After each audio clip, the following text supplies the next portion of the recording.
Tony Stark travels the world, collecting awards for his scientific achievement, impressing military brass with his new inventions, and wowing the ladies with his wealth and good looks. However, he has to constantly remove himself from social situations in order to privately recharge his iron chest plate, which keeps the shrapnel lodged in his chest away from his heart.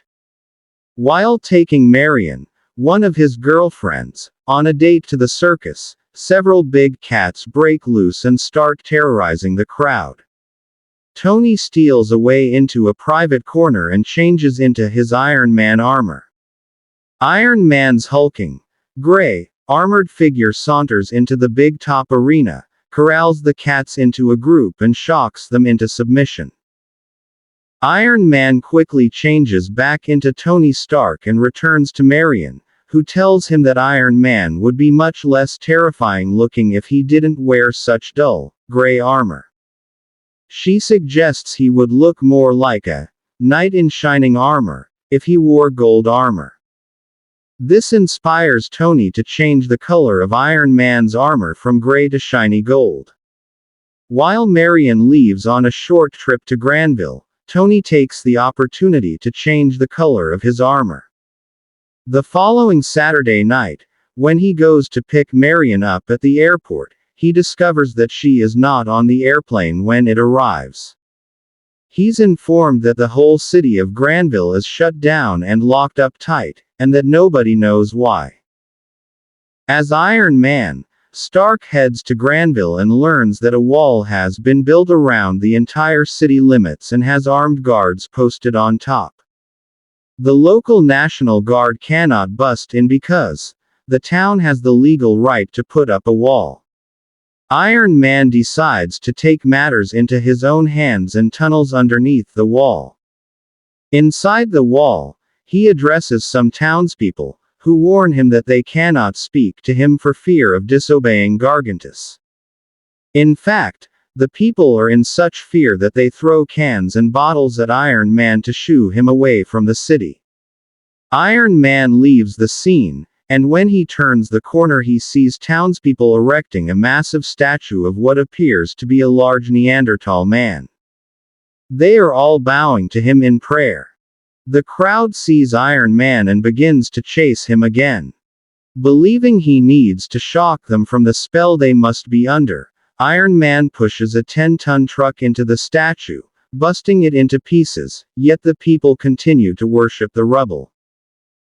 Iron Man flies away from the marauding townspeople and lands on the top of a tall building. He plays a challenge to Gargantus through the tiny public address speakers in his belt. Within seconds, the giant Neanderthal appears wielding a club. He stares down Iron Man with brightly glowing eyes that looked as if they were mirrors reflecting the sun. Strangely, Iron Man notices there is a thick, dark cloud hovering nearby in the sky.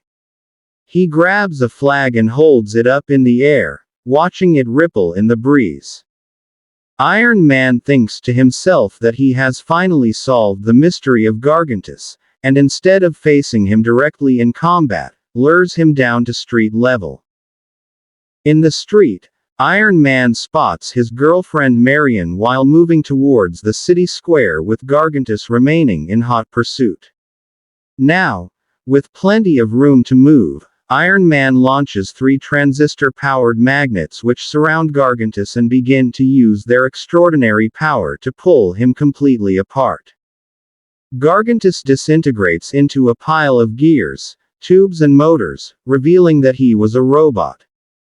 Iron Man shines a searchlight from his chest plate skyward, penetrating the dark cloud and revealing a hovering flying saucer. A citizen of Granville, now free from his hypnotic state, tells Iron Man that he remembers the flying saucer appearing over the city, and then Gargantus dropped from the saucer and began hypnotizing everyone. Iron Man reveals that he suspected things were not as they seemed when the monster's eyes appeared to be reflecting the sunlight, when there was no sun to reflect. Furthermore, A dark cloud overhead remained in place despite the blowing wind which would have blown any normal cloud out of the way.